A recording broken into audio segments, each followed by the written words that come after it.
মিলে আরেকটা সবাই মিলে একবার বলবো, যিশু যিশু বলেন যারা তারা নয়, প্রেমের মাধ্যমে যারা একা।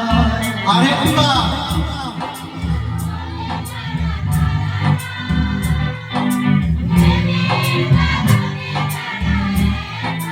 বলি, যিশু যিশু আমি বলি আমি নয়, প্রেমের বাঁধনে যারা একা।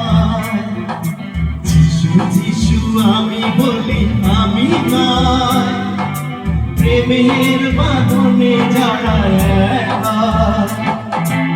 এমন জীবনে হবে বলে মধুমাখা মধুমাখা যিশু নাম বলে, মধুমাখা নাম বলে, যিশু নাম বলে, যিশু নাম বলবে, যিশু নাম বলবে, যিশু নাম বলবে। হালেলুয়া। এই হাত তুলে দিন, যেতে যেতে আমি ঠিক শুনুন, যখন প্রতিটা জিনিস রিসিভ করতে হয়, রিসিভ করা শুনুন, আপনি আপনাকে বলছে, আপনার জন্য হালেলুয়া বলছে, আপনার জন্য আমেন বলছে। আমেন মানে কি? এতক্ষণ আপনার জন্য যা প্রার্থনা করছি সেটাই আমার জীবনে হোক।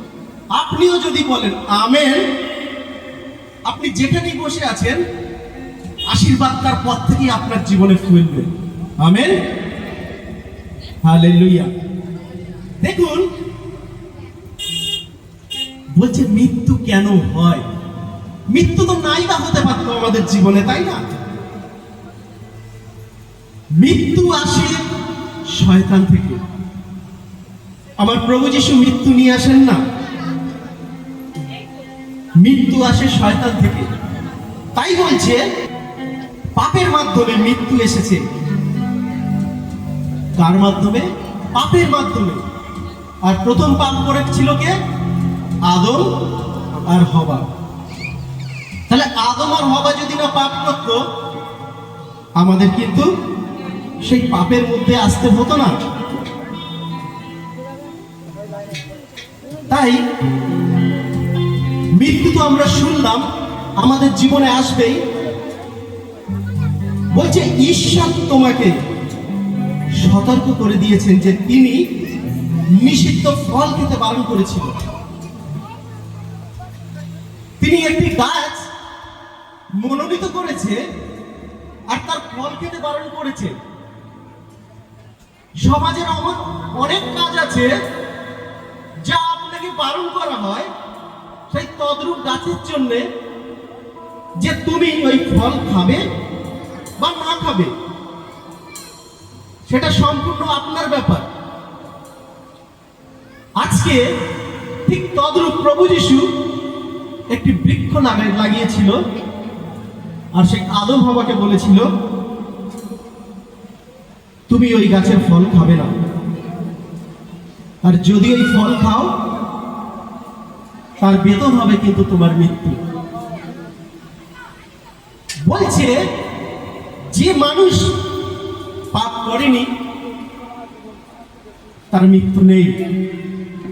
কিন্তু তো আমরা মনুষ্য না, আমরা সবাই পাপ করেছি। তাই একদিন আমাদের সবাইকে মরতে হবে। কেবলমাত্র জীবিত হয়েছিল কে? কে? Hello, hallelujah, hallelujah. শুনছি তো? শুনুন, একটা কথা বলি আপনাদের।